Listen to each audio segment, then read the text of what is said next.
Hello बच्चों, मैं सिंह गुरमीत आपका हार्दिक स्वागत करता हूं राजस्थान सरकार और वेदांता के CSR इनिशिएटिव ई कक्षा में, जिसके टेक्निकल पार्टनर हैं मिशन ज्ञान। बच्चों, हमने लास्ट पार्ट के अंदर 3 डायमेंशनल ज्योमेट्री के कुछ इंपॉर्टेंट कंसेप्ट्स को सीख लिया है। अब उसके बेस पर हम लोग कुछ क्वेश्चंस को हल करने वाले हैं। तो फर्स्ट तो हम क्या करते हैं, 14.1 के जो एग्जाम्पल्स हैं उनको सॉल्व करना शुरू करते हैं। तो इसका फर्स्ट एग्जाम्पल है बच्चों कि हमारे पास एक सररेखा होगी, उसके x और y अक्षों के साथ कोण दिए गए 30 डिग्री और 60 डिग्री, और हमें तीसरे अक्ष यानी z अक्ष के साथ कितना कोण बनाती है इसको ज्ञात करना है, तीसरे कोण को ज्ञात करना है। तो इस क्वेश्चन को हल करने के लिए बच्चों हम क्या करते हैं, देखो सबसे पहले जो हमें दिया गया है हम उसको यूज़ करते हैं। अब जो कोण हमें बताए गए हैं उनको स्टैंडर्ड फॉर्म में यूज़ करना है बच्चों हमने। जैसे x अक्ष के साथ और y अक्ष के साथ कोण है, इनको हम बोलते हैं अल्फा और बीटा। तो अल्फा का मान दिया है क्वेश्चन में 30 डिग्री, जबकि बीटा का मान दिया गया 60 डिग्री, और तीसरा कोण गामा हम लोगों को ज्ञात करना है बच्चों। इस आधार पर पहले मैं L का मान ज्ञात करता हूँ, वो होता है कोस अल्फा यानी कि कोस 30, जिसकी वैल्यू बन जाती है बच्चों √3/2। फिर हम ज्ञात करते हैं M, जिसका मतलब होता है कोस बीटा यानी कि कोस 60, जिसका मान बन जाएगा 1/2। तीसरा मान n होता है जिसमें होता है कोस गामा, ये हम लोगों को मालूम नहीं है बच्चों। इसको ओवरऑल नाम देते हैं समीकरण नंबर 1। अब L, M और n के बीच में एक इम्पोर्टेंट होता है रिलेशन। हम जानते हैं कि L² + M² + n² का मान कितना आता है, 1। इस फॉर्मूले का यूज़ कर लेते हैं बच्चों। तो यहाँ पर आ जाएगा cos square alpha, sorry L का मान हम लोगों ने ज्ञात कर रखा है कितना, √3/2, उसका वर्ग कर दूंगा, ये उत्तर आ जाएगा। M का मान कितना ज्ञात कर रखा है बच्चों, 1/2, इसका वर्ग कर दूंगा तो 1/4। N का मतलब क्या था बच्चों, कोस गामा यानी कोस स्क्वायर गामा का मान 1। इनका योग आएगा बच्चों 1, 1 और 1 हो जाएंगे आपस में कैंसिल, यानी कि कोस स्क्वायर गामा की वैल्यू बचेगी 0। इसका मतलब रूट लगाने पर कोस गामा की वैल्यू भी 0, और कोस का मान 0 बच्चों कहाँ आता है, 90 डिग्री पर। ये उस रेखा का तीसरे अक्ष z अक्ष के साथ कोण आ जाएगा बच्चों। तो इस प्रकार ये मान ज्ञात हो सकता है, और यही आपके क्वेश्चन का फाइनल आंसर बन जाएगा। नेक्स्ट क्वेश्चन है बच्चों हमारा, इस क्वेश्चन में हमें एक सदिश OX, OY और OZ अक्षों के साथ क्रमशः अल्फा, बीटा और गामा कोण बनाता है, तो सिद्ध करो कि ये मान इसके इक्वल आएगा। अब OX और OY और OZ का मतलब यहाँ पर क्या है बच्चों, X अक्ष, Y अक्ष और Z अक्ष, उसके साथ कितने कोण बनाता है, अल्फा, बीटा और गामा। तो इस क्वेश्चन की शुरुआत करते हैं। स्टैंडर्ड फॉर्म में ही हमें कोण बताए गए हैं, तो इस आधार पर L का मान कितना बनेगा बच्चों, कोस अल्फा। M का मान कितना बन जाएगा बच्चों, कोस बीटा, और N का मान कितना बन जाएगा, कोस गामा। हम जानते हैं कि L, M और N के मध्य एक होता है ना बच्चों संबंध, अभी जो बताया था कि इनके वर्गों का योग हमेशा कितना बनता है, 1। इस चीज़ को यूज़ कर लेते हैं। तो इससे हमें मिल जाएगा cos square alpha plus cos square beta plus cos square gamma is equal to 1। अब हमें आंसर में क्या चाहिए, साइन स्क्वायर, तो इन सब को बदल लेते हैं साइन में। तो कोस स्क्वायर थीटा क्या होता है बच्चों, 1 - साइन स्क्वायर थीटा। तो इस फॉर्मूले का यूज़ करता हूँ तो हमारे पास ये वाला स्टेप बन जाएगा, आखिर में आएगा 1 - sine square gamma is equal to 1। अब इस 1 से तो इस 1 को कर दो कैंसिल, साइन स्क्वायर वाले जितने भी पद हैं उनको उठा के उधर ले जाओ, इधर बचा 1 और 1 2। तो जब उधर जाएंगे साइन स्क्वायर के पद तो सारों का चिन्ह बदल जाएगा, तो आ जाएगा sine square alpha plus sine square beta plus sign square gamma. Left hand side में बचा हुआ था 2, और आपको अंत में बच्चों इसी स्टेप तक आना था। इस प्रकार ये क्वेश्चन सिद्ध हो सकता है। तो मेनली आपको जो सूत्र है उसी का यूज़ करना है, L² + M² + n² का मान 1 होता है। इस प्रकार ये क्वेश्चन हल हो सकता है बच्चों। हमारा नेक्स्ट क्वेश्चन है, इसके अंदर हमें 2 बिंदुओं को जोड़ने वाली रेखा की दिक् कोसाइन, दिक् कोजाइन या DCS ज्ञात करनी है। तो इसको हल करने के लिए सबसे पहले हम दिए गए बिंदुओं को नाम देते हैं P और Q, ये लो। और हम तो जानते हैं 2 बिंदुओं को मिलाने वाली रेखा के दिक् अनुपात, तो हम ज्ञात कर लेते हैं PQ के दिक् अनुपात यानी कि DRS, और जैसे ही दिक् अनुपात ज्ञात हो जाएं बच्चों, उससे दिक् कोज्याएं भी हो सकती हैं ज्ञात। तो मैंने दिक् अनुपात को ही ज्ञात करना है पहले। उसका सूत्र बताया था बच्चों अभी, x2 minus x1, y2 minus y1 और z2 माइनस z1। तो ये x1 y1 z1, ये x2 y2 z2। तो इनका अंतर लेते हैं बच्चों। तो PQ के दिक् अनुपात बन जाएंगे यहाँ से, इसमें से 1 घटेगा तो -1, 1 में से 0 जाएगा तो 1, और 1 में से 0 जाएगा तो 1। ये आगे दिक् अनुपात, इनको नाम देते हैं A, B और C। दिक् अनुपात ज्ञात हो तो ABC ज्ञात हो तो हम A² plus B² plus C² के रूट का लगा देते हैं भाग। तो यहाँ लिखूँगा इसलिए A² plus B² plus C² का रूट, उसका मान क्या बनेगा बच्चों, इनके वर्गों का योग जो कि आएगा √3 से भाग देने पर। जैसे √3 से भाग दूंगा तो मेरे पास जो अनुपात बनेगा पहला वो क्या बन जाएगा, -1/√3, दूसरा बन जाएगा सिर्फ 1/√3 और आखिरी बन जाएगा 1/√3। इनके आगे चाहें तो प्लस और माइनस भी यूज़ हो सकते हैं बच्चों। ये लो, यहाँ पर अंदर माइनस है, इसका गुणा करूँगा तो यहाँ पर क्या बन जाएगा बच्चों, माइनस और प्लस 1/√3, यहाँ पर प्लस माइनस 1/√3 और यहाँ पर भी प्लस माइनस 1/√3। ये L, M और N के मान होंगे, यानी ये दिक् कोज्याएं होंगी बच्चों। तो इस प्रकार से दिक् अनुपात ज्ञात होने पर हम दिक् कोज्याओं को ज्ञात कर लेंगे, और यही आपके क्वेश्चन का फाइनल आंसर बन जाएगा बच्चों। नेक्स्ट हमारा क्वेश्चन, इस क्वेश्चन में हम लोगों को दिया गया है कि ये कोई बिंदु हैं 3 और हमें सिद्ध करना है कि ये तीनों बिंदु कैसे होंगे सरेख। तो इस क्वेश्चन को हल करने के लिए मैंने आपको आर्टिकल में बताया था कि जो 3 बिंदु ABC हैं, तो हम AB और BC के दिक् अनुपातों को ज्ञात करेंगे, जैसे अभी किया था पीछे बच्चों। तो AB के जब ज्ञात करूंगा तो यहाँ देखो, -1 -2 तो आ जाएगा -3, x2 माइनस x1, फिर y2 माइनस y1 यानी 2 - 3 -1।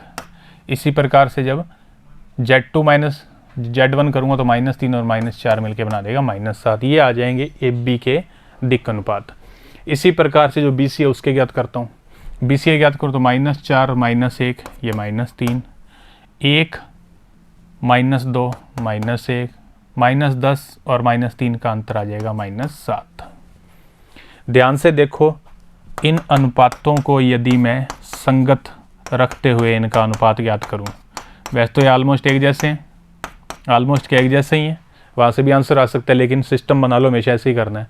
अब इनके अनुपात देखो एक जैसे आ रहे हैं, इसका मतलब A, B और C सरेख होंगे। बस इस प्रकार से आपने क्वेश्चन को हल कर देना बच्चों, और यही हमारा लास्ट आंसर बन जाएगा। सिद्ध करके हमें यहीं तक आना था। तो इस प्रकार से क्वेश्चन हल कर लेना यदि हमें सरेख सिद्ध करना हो तो। नेक्स्ट बच्चों, हम लोग इस एक्सरसाइज का अगला एग्जाम्पल करते हैं, जिसमें एक रेखा के x, y और z अक्षों के साथ कोण दिए गए हैं और हमें उससे दिक् कोज्याएं, दिक् कोसाइन या DCS का मान ज्ञात करना है।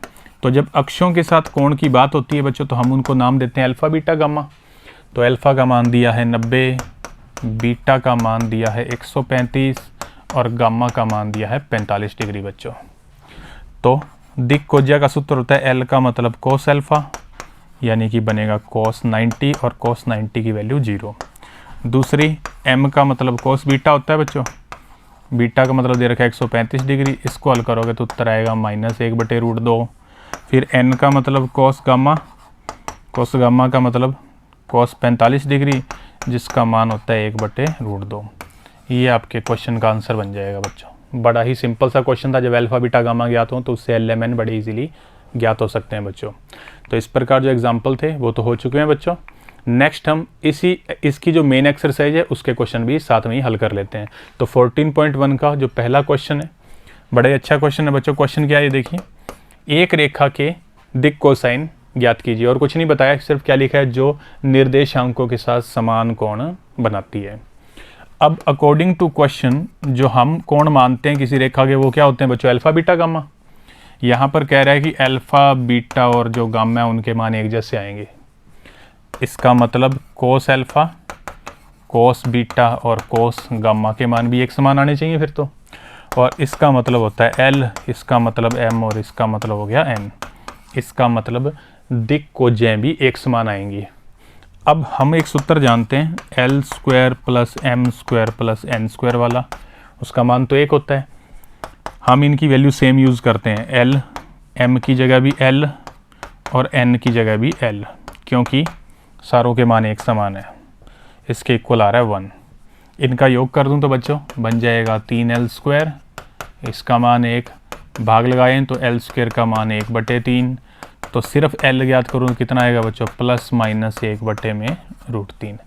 ये एक पता लग गई, यही m है और यही n है। ये उस रेखा की दिक् कोजें होगी बच्चों, यानी plus minus 1/√3 coma plus minus 1/√3 coma plus minus 1/√3। ये आपके क्वेश्चन का बच्चों आंसर बन जाएगा। इस प्रकार से हल करना था। नेक्स्ट हमारा क्वेश्चन है, इस क्वेश्चन के अंदर हमें दो बिंदु दिए गए हैं और इनको मिलाने वाली सरेखा की दिक् कोजें DCS हम लोगों को ज्ञात करनी है। तो सबसे पहले इन बिंदुओं को नाम देता हूँ बच्चों P और Q, 4, 2 और 3, और Q दे रखा है 4, 5 और 7। तो PQ के दिक् अनुपातों को ज्ञात कर लेता हूँ, क्योंकि जब बिंदु दिए गए होते हैं तो सबसे आसान काम होता है दिक् अनुपात ज्ञात करना।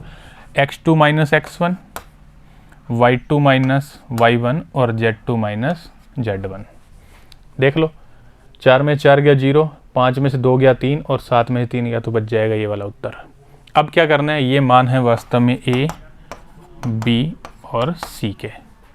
इसके अंदर हम लोग a square plus b square plus c square के रूट का भाग लगाएंगे, जिसका मतलब बनेगा 0, 9 और 16 का रूट, यानी उत्तर आ जाएगा 5 से भाग देने पर।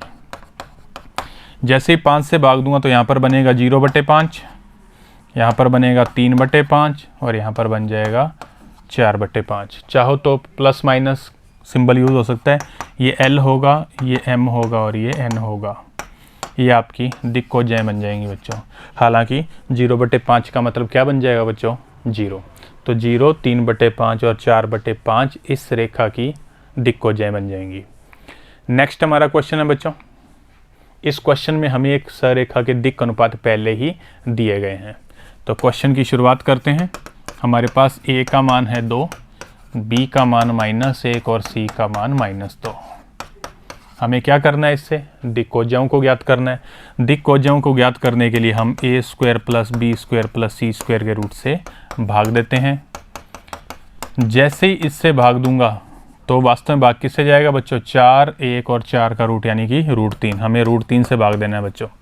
तो हमारे पास आ जाएगा 2/√3, सॉरी 2/3 आएगा बच्चों, इसका मान आएगा 3। थोड़ा सा इसको ठीक कर देते हैं। इसका मान आएगा -1/3 और इसका मान आएगा -2/3। ये बन जाएंगी दिक् कोजें। आप चाहें तो आगे प्लस माइनस यूज़ हो सकता है। ये L, ये M और ये बच्चों N का मान बन जाएगा और यही आपके क्वेश्चन का फाइनल आंसर भी होगा। नेक्स्ट हमारा क्वेश्चन है, इस क्वेश्चन के अंदर बच्चों हम लोगों को एक सदिश R वेक्टर के बारे में बताया है कि वो x, y और z अक्षों के साथ ये कोण बनाता है। तो सबसे पहले मैं R वेक्टर के बारे में बात करता हूँ, जिसके अक्षों के साथ कोण होते हैं अल्फ़ा, बीटा और गामा, जिनके मान दिए गए 45, 60 और 120 डिग्री। इस आधार पर मैं कोस अल्फ़ा का मान ज्ञात करूँ तो आ जाएगा 1/√2, कोस बीटा का मान ज्ञात करूँ तो 1/2 और कोस गामा का मान यदि मैं ज्ञात करूं तो बच्चों आ जाएगा -1/2, क्योंकि कोस 120 का मान कितना होता है, -1/2। ये वास्तव में L का मान है, ये M का मान है और ये N का मान है बच्चों। इनको नाम दे दो समीकरण नंबर 1। अब जिस R वेक्टर की हम बात कर रहे हैं उसके लिए L, M और N आगे बच्चों। तो हम लोग जानते हैं कि R कैप का सूत्र होता था LI कैप, MJ कैप और NK कैप। उस कंडीशन में घटक क्या बन जाते हैं, दिक् हो जाए, इसके अंदर रख दो मान। तो आर कैप का मान कितना आएगा बच्चों, एल का मान कितना ज्ञात कर रखा है 1/√2, तो 1/√2 और आई कैप, एम का मान 1/2 और एन का मान -1/2, तो यहाँ पर आएगा 1/2 और जे कैप और यहाँ पर -1/2 और के कैप बच्चों। इसको नाम देते हैं समीकरण नंबर 2। यहाँ तक हम लोग आगे बच्चों। तो इस सूत्र का यूज़ करना था इसमें। अब ये सूत्र का यूज़ क्यों करना था कि सदिश आर वेक्टर के मोड का मान दे रखा है 2। तो क्वेश्चन में आर वेक्टर का जो मोड है ना बच्चों, उसका मान दे रखा है 2। इसको नाम देता हूँ समीकरण नंबर 3। अब इन दोनों की सहायता से मुझे पूरा आर वेक्टर ज्ञात करना है। अब इसके लिए देखो, जब मेरे पास इकाई सदिश की बात हो रही है तो मैं लिखता हूँ, हम जानते हैं कि इकाई सदिश का सूत्र क्या होता है बच्चों, वेक्टर में वेक्टर के मोड का लगा देते हैं भाग। हमारे पास ये वाले मान है, इससे मैं आर वेक्टर ज्ञात कर लूँगा। मैं यहाँ से कर देता हूँ वज्र गुणा। वज्र गुणा करूँ तो बच्चों आर वेक्टर का मान कितना बन जाएगा, आर वेक्टर का मोड गुणा में आर कैप। अब देखो आर वेक्टर का मोड क्वेश्चन में है, आर कैप हमने ज्ञात कर रखा है जो कि है 1/√2 आई कैप प्लस 1/2 और जे कैप और -1/2 और के कैप। 2 का गुणा अंदर कर दो बच्चों, तो यहाँ से आर वेक्टर का मान बन जाएगा √2 आई कैप इस पद से, बाकी से बटे वाला 2 हट जाएगा, तो प्लस का जे कैप और माइनस का के कैप। ये बच्चों आपके क्वेश्चन का फाइनल आंसर बन जाएगा। तो इस प्रकार से आपने हल कर लेना है। तो बच्चों आज के वीडियो में इतना ही। अगले वीडियो के साथ जल्दी मुलाकात करेंगे। धन्यवाद।